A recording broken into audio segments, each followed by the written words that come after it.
மிதுனம், துலாம், கும்பம், தனுசு இந்த 4 ராசிகளும் காதலில் ரொம்ப கவனமா இருக்கணும். காதல் திருமணம் கைகூடக்கூடிய ராசிகளாக இருக்கும் பட்சத்துல அவங்களுக்கு காதல் உருவாக்குது அப்படின்னா அவங்களே போய் நேரடியா பிடிச்சவங்க கிட்ட ப்ரப்போஸ் பண்ணிக்கலாமா? இப்போ உங்களுக்கு காதல் சக்சஸ் ஆகும்னு இருக்கோ, ஒரு கையை தட்டினா வேலை நடக்குது, 2 கையை தட்டினா தான் உங்களுக்கு சந்தோஷம் நடக்கும். அதனால it has to come from the both side. சில நேரங்கள்ல பெற்றோர்களும் சரி, இந்த காதல் கல்யாணம் பண்றவங்களும் சரி, கொஞ்ச நாளைக்கு நீங்க வந்து இந்த விஷயத்தை தள்ளி போடுங்க அப்படின்னு ஜோதிடர்கள் சொன்ன பிறகும் அதுல போய் விழுகிறாங்க இல்லையா? இது யார் சொன்னாலும் நிற்காம ஜாதகத்துல பிராப்தம்னு வந்துச்சுன்னா அவங்க முப்பாட்டரையும் வந்து இறங்கி சொன்னாலும் இவங்க காதல் பண்ணிட்டு தான் இருப்பாங்க.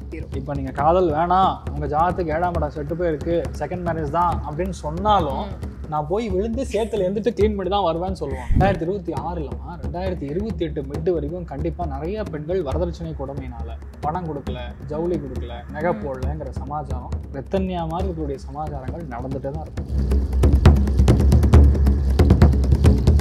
2 விஷயம் மனுஷனுக்கு ரொம்ப முக்கியம். ஒன்று காதல், இன்னொன்று பணம்.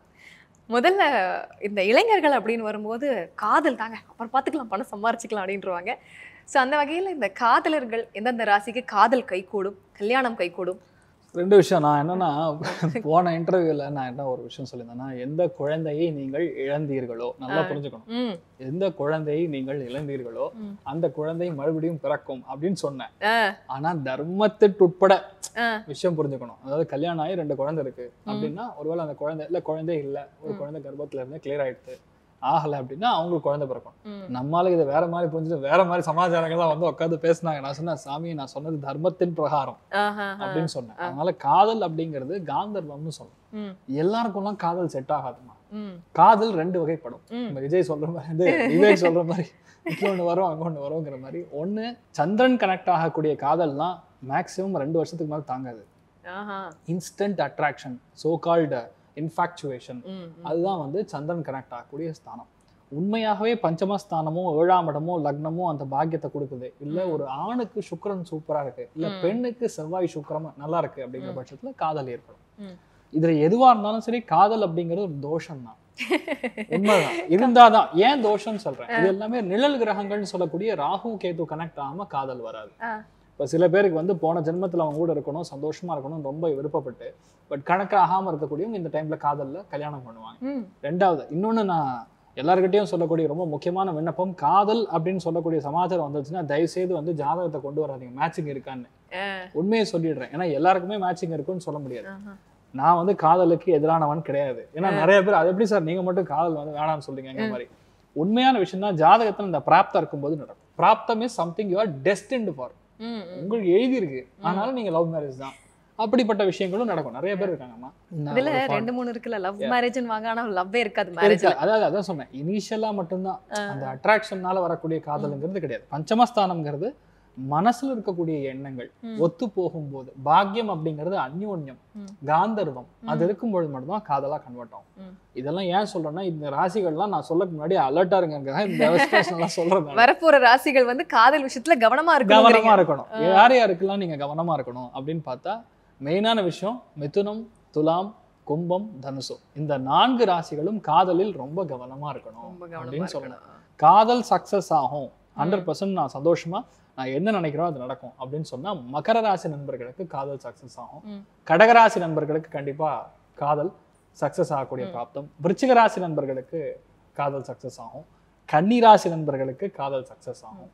ரொம்ப முக்கியமானதை விட்டமா மீன ராசி நண்பர்களுக்கு காதல் சக்சஸ் ஆகும். ஸோ இந்த மாதிரி இருக்கக்கூடிய ராசிகளுக்கெல்லாம் கண்டிப்பா காதல் சக்சஸ் ஆகக்கூடிய வாய்ப்புகள் அமேசிங்கா இருக்கு. எனக்கு ஒரு கேள்வி, இந்த ராசிகள் அதாவது சக்சஸ் ஆகக்கூடிய ராசிகளுக்குள்ளேயே சக்சஸ் ஆயிடுமா, இல்ல இந்த ஆகாத ராசிகளோட இல்லம்மா? நல்ல கேள்வி. ஆக்சுவலா என்னன்னு பாத்தீங்கன்னா, இப்போ நெகட்டிவா நான் வந்து செட் ஆகாது, உங்களுக்கு ஒர்க் அவுட் ஆகாதுன்னு சொல்றேன்ல, இப்போ அவங்கனாலதான் ப்ராப்ளமே வரும்.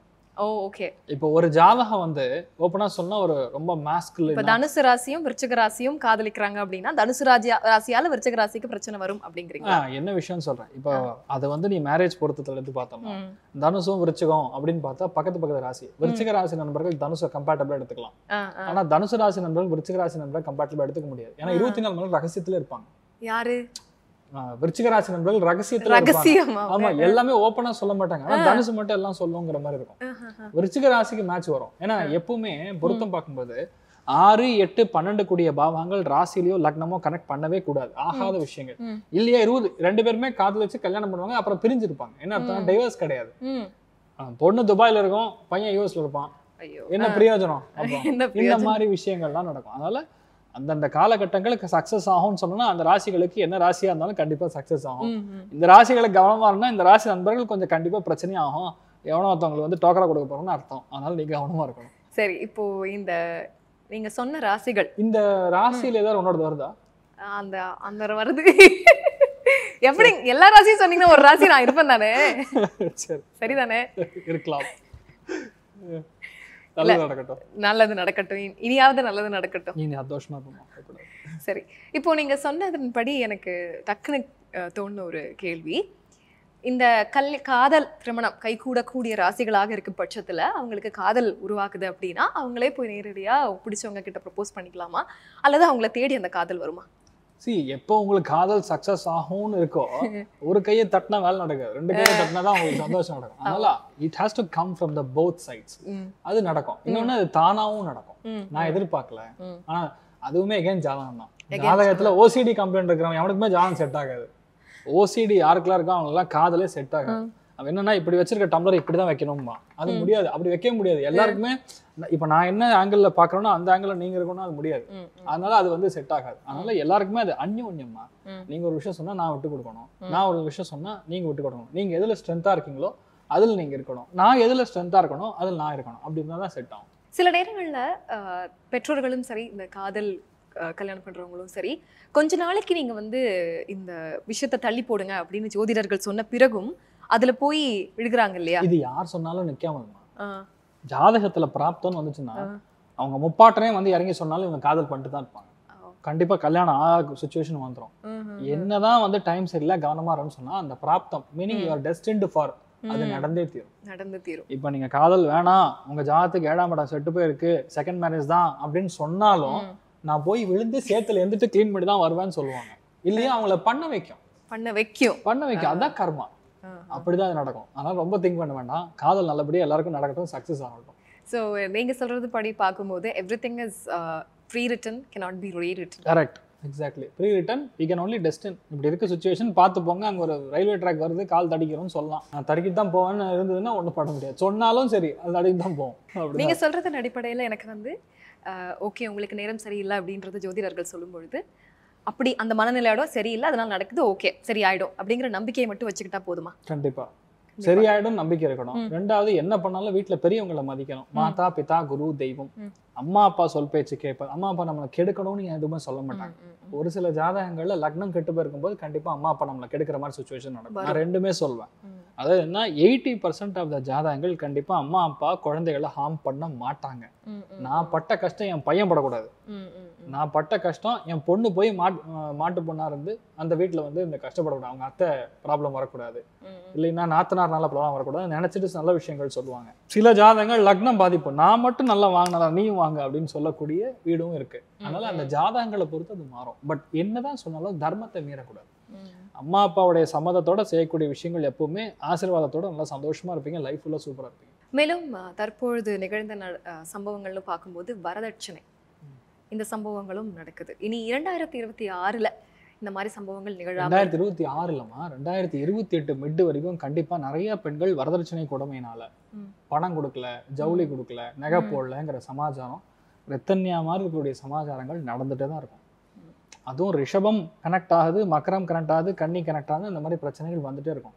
அதே மாதிரி நாயை பத்தி நிறைய பேசிட்டே இருப்பாங்க. ஆமா, சனி ராகு கஞ்சங்கன், சனி செவ்வாய் கஞ்சன்னா எல்லா ஊர்லயும் இதை பத்தி பேசுவாங்க. ஏதோ ஒரு என்ன சொல்றது, ஒரு உயிரினம், 6 அறிவு இல்லாத உயிரினம், அதை பத்தி ரொம்ப அதிகமா பேசப்படும். அது கடிச்சது, நான் சொன்ன கேட்கல, அதுக்கு ஒரு பெரிய விஷயம்லாம் நடத்தி அதை பயங்கரமா சேஞ்ச் ஆகக்கூடிய நம்ம. இதுல என்ன, சனி வக்கரமா இருக்கும்போது திஸ் இஸ் பியூர்லி மார்க்கெட்டிங்கிறது என்னுடைய கருத்து. ஏன்னா இது வந்து உருவாக்கப்படக்கூடிய விஷயம். சனி வக்கரம் ஆகும்போது this is a plant effort. எதுக்காக? சூரியனை கனெக்ட் ஆகிறதுனால, மருந்து மாத்திரைகளுக்காக, டேக் கேர் பண்ணிக்கக்கூடிய ஷெல்டர் கொடுக்கக்கூடிய விஷயங்களுக்காக. It's a purely plant effort but different organisation அப்படிங்கிறது என்னுடைய கருத்து. நீங்க இப்ப சொல்லும் போது எனக்கு வந்த கேள்வி, குறிப்பா கொஞ்ச நாட்களாக திணிக்கப்படக்கூடிய விஷயங்கள் நிறைய நடக்குது. இப்போ நம்ம பார்க்க வேண்டாம் வாங்க வேண்டாம் நினைக்கக்கூடிய விஷயங்கள் நம்ம கண்ணில் படுது, நம்ம அதை வாங்குறோம், நம்ம அதுக்கு மாறாக அதில் நம்ம தயார்படுத்திக்கிறோம், நம்ம அதுக்கு அடிக்ட் ஆகுறோம் அந்த மாதிரி. ஸோ இந்த திணிக்கப்படக்கூடிய விஷயங்கள் அடுத்தடுத்து தொடர்போது என்னைக்கு நம்ம அதுல இருந்து புரிதல் லாஸ்ட் 1.5 வருஷமாவே இப்படிதான் நடக்கும். நான் புரிஞ்சுக்கணும். ஏன்னு கேட்டா குரு வந்து புதன் வீட்டுக்கு வந்துட்டான். புதன் வீக் வந்ததுல இருந்து மொபைலுக்கு காது இருக்கு, உங்க டிவிக்கு காது இருக்கு. நீங்க என்ன பேசுறீங்கன்னா அது அப்படியே அடுத்த செகண்ட் அப்படியே டிஸ்பிளேல வரும், அந்த ஆடா வரும். இப்ப நீங்க ஒரு விஷயத்த வந்து தெரியாம சர்ச் பண்ணாலும் அது சம்பந்தப்பட்டதாவே வரும். இப்ப இங்க வந்து துபாயில டெசர்ட் சஃபாரி நான் தெரியாம ஒரு தடவை போட்டாலும் 100 ஆட் டெசர்ட் சஃபாரியை பத்தி வரும். நீங்க போயே ஆகணும். ஐயோ எப்படி அப்ப குதிக்கிறான் பாடுறான் எப்படி இருக்கும், நமக்கே ஒரு குஷியா இருக்கும். அப்ப என்னன்னா it's more of branding and marketing. ஆசையை தூண்டுற விஷயங்கள் அதுதான் சமாச்சாரம். குரு கன்ஜங்க்ட் ஆச்சுன்னா அது வரும். இப்ப குரு கீழே இறங்கி எடுத்துன்னு வைங்க, யாருக்குமே இதுல இன்ட்ரெஸ்ட் வராது. அடுத்த ட்ரெண்ட் என்ன தெரியுமா, பால் வியாபாரம் பண்றேன், ஆர்கானிக் அக்ரிகல்ச்சர்ல போறேன். சந்திரன் வீட்டு குரு வரும் பொழுது பால், தயிர், வெண்ணெய், எக்ஸ்போர்ட், காட்டன் இம்போர்ட், டெக்ஸ்டைல், கட்டுமான துறைகள், ஹோம் கிரவுண்ட் பிசினஸ், இந்த மாதிரி விஷயங்கள்லாம் ரொம்ப அதிகமா பிரபலமா பேசப்படும். இதை பத்தி தான் நிறைய இடத்துல பேசுவாங்க. ஒரு சீசன் மாதிரி பாத்தீங்கன்னா ஒரு 1 இயர் பேக் வரைக்கும் வாராகி அம்மனை பயங்கரமா பேசிட்டு இருந்தாங்க. இப்ப செவ்வாசனை காம்பினேஷன் வந்து லாஸ்ட் 1.5 வருஷமா வந்து முருகனை பத்தி பேசுறாங்க. அடுத்தது ஒரு அம்பாளை பத்தி பேசுவாங்க. இது கிரகங்கள் தான் எல்லா விஷயத்தையும் சுழற்சியை நிர்ணயிக்குது. கிரகங்கள் தான் இதை பத்தி பேச வைக்குதுன்னு நான் ஒப்பனா சொல்லுவேன். இது என்னதான் தெய்வத்துடைய அனுகிரகம் இருந்தாலும் அந்த தெய்வத்துக்கு இந்த கிரகத்தோட ஸ்தானம் ஒர்க் அவுட் ஆகும் போது நடக்குது. இல்லைன்னா அந்த பேர் கனெக்ட் ஆகாது. அப்படிதான் அந்த வேலை செய்யும். முருகர்னுடனே இளைஞர்கள் முருகர் மேல அதிகமா பக்தர்களா இருக்கிறாங்க. இளைஞர்கள் நிறைய பாடல் பாடுறதா இருக்கட்டும், இளைஞர்கள் எல்லாருமே வந்து கிளம்பி முருகா நீ என் நண்பன் அப்படின்னு சொல்லிட்டு முருகர் கிட்ட மட்டும்தான் அந்த ஒரு அட்டாச்மெண்ட் இளைஞர்கள் கிட்ட அதிகமா இருக்கு இல்லையா? அது எப்படி அவர் வந்து இளைஞர்களை அட்ராக்ட் பண்றாரு? செவ்வாய் அப்படிங்கக்கூடிய ஸ்தானம். அதாவது நம்ம புராணங்களையும் சரி, சாஸ்திரங்களையும் சரி, சம்பிரதாயங்களும் சரி, முருகப்பெருமான ஆட்டம், சுப்பிரமணிய தேவன் சொல்லலாம், வெற்றிவேல் எப்படி வேணா சொல்லலாம். இதெல்லாம் நீங்க பார்க்கும் பொழுது ஒரு ஒரு ஒரு தைரியத்தை கொடுக்கக்கூடிய ஒரு தெய்வமாக, ரொம்ப உடைஞ்சு போயிருக்கக்கூடிய நிலைமைகள்ல உன்னால முடியும் எந்திரிச்சு போடா அப்படின்னு சொல்லி மண்டலை தட்டி தள்ளி விடுற மாதிரி இருக்கக்கூடிய ஒரு பவர் வந்து முருகன் கொடுக்குறாரு. என்னுடைய சஜஷன் என்னன்னா, சுவாமிமலை முருகனை நீங்க தொட்டீங்கன்னா போறோம், லைஃப் அப்படியே மாறும். நீங்க எந்த முருகனை வேணா இது பண்ணலாம், திருச்செந்தூர் போகலாம். நான் உங்களுக்கு சொன்னனே, குரு மாறதை வச்சு, சனி மாறதை வச்சு எந்த தெய்வம் நமக்கு வேலை செய்யணும்னு சொல்லிடலாம். அப்படி பார்க்கும்பொழுது கடல் பக்கத்துல இருக்கக்கூடிய இடம், தஞ்சாவூர் மாதிரி, கும்பகோணம் மாதிரி இருக்கக்கூடிய இடங்கள், அப்படி பார்க்கும்போது சுவாமிமலை முருகன் அடுத்த 1.5 வருஷத்துக்கு பயங்கரமா போற்றப்படுவார், பேசப்படுவார். இதெல்லாம் ஒண்ணும் கிடையாது. இன்னி 2 இயர்ஸ்ல திருவண்ணாமலை ஃபுல்லாவே வந்து ஆந்திராக்கு எழுதி கொடுத்தாலும் கொடுத்துருவாங்க. அந்த மாதிரி மாறுறதுக்கும் சான்ஸ் இருக்கு. அதே மாதிரி சனி அங்க வரும்போது திருவண்ணாமலையில் நிறைய சம்பவங்கள் நடக்கும், அசம்பாவிதங்கள் நடக்கும். இதெல்லாம் நெக்ஸ்ட் 2.5 இயர்ஸ்க்கு நடக்கக்கூடிய விஷயங்கள். ஸோ அது தகுந்த மாதிரி நம்ம கவர்மெண்ட் கொஞ்சம் பார்த்து தகுந்த மாதிரி செட் பண்ணிக்கிறது. சரி, இப்போ நம்ம நிறைய வந்து இது பேசிட்டோம். இனி வந்து காதலுக்குள்ள திரும்ப போவோம். நீங்க வந்து எந்தெந்த ராசிகள் காதல் திருமணம் செய்வாங்கன்னு சொன்னீங்க, எந்தெந்த ராசிகள் பிரேக்கப்புக்கு உள்ளாவாங்க, அதுல இருந்து மீண்டு வர முடியாம தவிப்பாங்க? ஒரு விஷயமா, பிரேக்கப் அப்படின்னா அது 2 சைட்லயுமே இருக்கு, ஒருத்தருன்னு மட்டும் சொல்லக்கூடாது. அப்படி பார்க்கும்போது இப்ப குருவோடைய கன்ஜங்ஷன்லயே இருக்குல்ல, உங்களை காப்பாத்துறதுக்கு ஆளே இல்ல, உங்க மனசை வந்து கண்ட்ரோல் பண்றதுக்கு ஆளே இல்லைன்னா சண்டை போடும். ஒரு விஷயத்த நோண்டி சண்டை போடுறதுன்னு ஒண்ணு இருக்கு. அப்படி பார்க்கும் பொழுது மிதுனம், துலாம், அதுக்கப்புறம் கும்பம், இந்த 3 ராசிகளும் கண்டிப்பா பிரேக்கப்புக்கு ரெடி ஆயிடணும். ஏன்னா something is going to happen, நம்ம வந்து கவனமா இருக்கணும், ரெடியா இருக்கணும் அப்படிங்கக்கூடிய நிலைமை. இதுல அடிஷனலா ஒண்ணு சொல்லலாம், எக்ஸ்ட்ரா ஸ்டேட்டஸா சிம்மமும் கொஞ்சம் கவனமா இருக்கணும். இவங்களுக்கும் அந்த பிரேக்கப் ஆகக்கூடிய சான்சஸ் அதிகமா இருக்கு. அப்போ எந்தெந்த ராசிக்காரர்கள் கல்யாணம் பலன் பல வருஷமா பவ சங்கல்பத்த கல்யாணம், நான் என்ன சொல்றேன், இப்போ குருவுடைய ஸ்தானம், மாறக்கூடிய குருஸ்தானம், இதெல்லாம் பார்க்கும் பொழுது பெயர்ச்சி பலன் இதெல்லாம் பார்த்தோன்னா, ஸ்ரீவில்லிபுத்தூர் ஆண்டாள் தேவஸ்தானத்துல, அதாவது அந்த கோவில்ல பண்ணாலும் சரி, காஞ்சிபுரம் காமாட்சி அம்மன் கோயில்ல பண்ணாலும் சரி, இல்ல எந்த ஒரு அம்பாள் சன்னிதானத்துல செய்யக்கூடிய திருமணங்கள் நெக்ஸ்ட் 1.5 இயருக்கு நீங்க பண்ணீங்கன்னா உங்க ஃபேமிலியில பிரச்சனைகள் கம்மியாகும். இதை முன்னாடியே சொல்லிடுறேன். ஒரு விடுபடக்கூடிய ஒரு நிலைமை இருந்தாலும் சரி, அந்த இடத்துக்கு ஒரு பலம் உண்டு, அந்த சுவாமிக்கு ஒரு பலம் உண்டு. அதனால அந்த இடத்துல செய்யும் பொழுது பெரிய அளவுக்கு அது ஜெயிக்கக்கூடிய பிராப்தம். இப்ப கல்யாணத்துக்குரிய பிராப்தம்னு பேக் டு த பாயிண்ட் வந்துட்டோம் அப்படின்னா, கடகம், விருச்சிகம், மகரம், மீனம், இந்த 4 ராசிகளுக்கும் 100% கல்யாணம் ஆகும். சூப்பரா இருக்கு. அதனால உங்களுக்கு என்ன எதிர்பார்க்குறீங்களோ அது நடக்கும். ரொம்ப முக்கியமான விஷயம் வாழ்க்கையில வெயிட் பண்றதுன்னா இப்ப நடக்கும். அதனால இட்ஸ் ரைட் டைம் ஃபார் 2026. இந்த 4 ராசிகளுக்கு லைஃப்ல எல்லாமே கிடைக்கும், தைரியமா இருக்கலாம். இந்த ராசிக்காரர்கள்ல வந்து திருமணம் ஆகி இப்போ பிரிவில் இருக்கிறவங்க அல்லது பிரேக்கப்ல இருக்கிறவங்களுக்கும் நல்லதே நடக்கும். கண்டிப்பா நல்லது நடக்கும். கன்ஜங்ஷன் வந்துதான் நடக்கும், அவ்வளவுதான். இப்ப நடக்கிறதே அதுதானே உங்களுக்கு. அதனால 4 ராசிகளுக்கும் பொதுவாகவே ஒரு பந்தத்துல இருந்தீங்க, வெளியே வந்தீங்க, இட்ஸ் அ டாக்ஸிக் ரிலேஷன்ஷிப், நான் வெளியே வந்தாதான் சந்தோஷம் அப்படின்னு சொல்லக்கூடிய நிலைமைகள் இருந்தாலும் சரி, அவங்களுக்கு மறுபடியும் மறுமணம் ஆகக்கூடிய வாய்ப்புகள். அதாவது அந்த ஈவெண்ட் நடக்கும்னு சொல்லலாம். அவ்வளவுதான், சுப நிகழ்வு நடக்கும். அந்த குரு கன்ஜங்ஷன் வந்துன்னா உங்க வீட்டுல நல்லா எப்படி வேணா நடக்கலாம். உங்க பையனுக்கு ஒரு என்ன விஷயம், ஒரு நல்ல வேலை கிடைக்கலாம், உங்களுக்கு கல்யாணம் ஆகலாம், உங்க குழந்தை பிறக்கலாம். அந்த மாதிரி நிறைய சமாச்சாரங்கள் இந்த 4-5 ராசிகளுக்கு பயங்கரமா நடக்கும். It's very positive. எந்தெந்த ராசிகளுக்கு வந்து குழந்தை பிறக்கிறதுக்கான வாய்ப்புகள் அதிகமா இருக்கு? நல்ல கேள்வி. குரு எப்ப பார்வை பலத்தை கொடுக்குறானோ, குரு ஸ்தான பலத்தோட பார்வை பலத்துல அதிகமான ஒரு வேல்யூ கொடுப்பான். அப்ப குழந்தை பிராப்தம்னு எடுத்து பார்த்தோம்னா இதுல முக்கியமானது உங்களுக்கு மீனத்துக்கு கண்டிப்பா குழந்தை பிறக்கும். பெண் குழந்தைய பிறக்கிறதுக்கு சான்ஸ் நிறைய இருக்கு.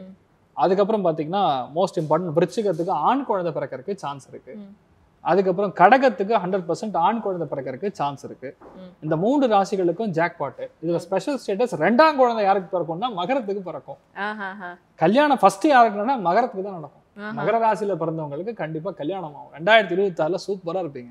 மட்டை கிளப்பு. என் நண்பர் ஒருத்தர் அங்க மகர ராசி உட்கார்ந்துருக்காரு. ரொம்ப நாளா பொண்ணு தேடிக்கிட்டு. All the best. அவருக்கு வந்து வந்தது ரொம்ப சந்தோஷம் அடைவார் இல்ல? குரு பார்வையில உட்கார்ந்துருக்கனால கண்டிப்பா கிடைக்கும். தைரியமா இருக்கு.